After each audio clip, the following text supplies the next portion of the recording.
तो साप पकडतो, पण खरं तर हातात साप नसतो, तर जीव असतो. कधी विचार केलात का, जिथे सगळे दूर पळतात तिथे कोणीतरी धाव घेतो. एकाकी निस्वार्थ जीवाची पर्वा न करता. कुणाबद्दल बोलतोय मी? हो, बरोबर ओळखलत. तो सर्पमित्र असतो. एका फोनवर धावत येणारा, कधी गावात, कधी शहरात, कधी शेतात. लोकांच्या भीतीचा सामना तो करतो, पण त्याच्या स्वतःच्या भीतीसाठी कोणताच सरकारचा हेल्पलाईन नंबर नसतो. ना अपघात विमा असतो, ना पगार, ना कुटुंबासाठी आधार, ना सिक्युरिटी, काहीही नाही. फक्त ध्येय जीव वाचवायचा, माणसाचाही आणि सापाचाही.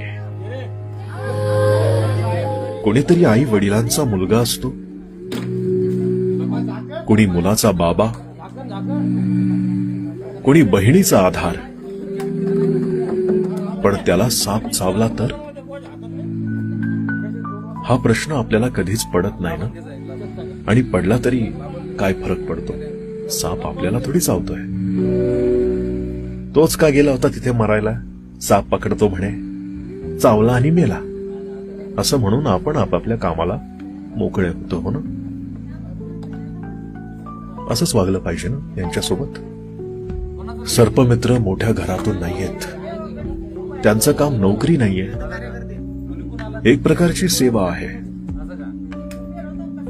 आणि हे करताना अनेकांना आपला जीव गमवावा लागतो, एव्हाना गमावला देखील आहे. आज आपल्या सगळ्यांसाठी एक प्रश्न आहे. याचं उत्तर कमेंट बॉक्समध्ये द्यायला विसरू नका. तुमच्या आत माणूस जिवंत असेल तर नक्कीच कराल कमेंट या सर्पमित्रांसाठी. आणि तो प्रश्न असा आहे, साप दिसल्यावर त्याची आठवण येते, आपला जीव वाचतो, पण त्याच्या जीवाचं काय? त्याच्या जीवाला किंमत असते का हो? या प्रश्नाचं उत्तर मला हवं आहे. तेवढीच थोडीशी उभारी मिळेल. कोणीतरी आपली जबाबदारी घेणारही आहे असं त्याला वाटेल.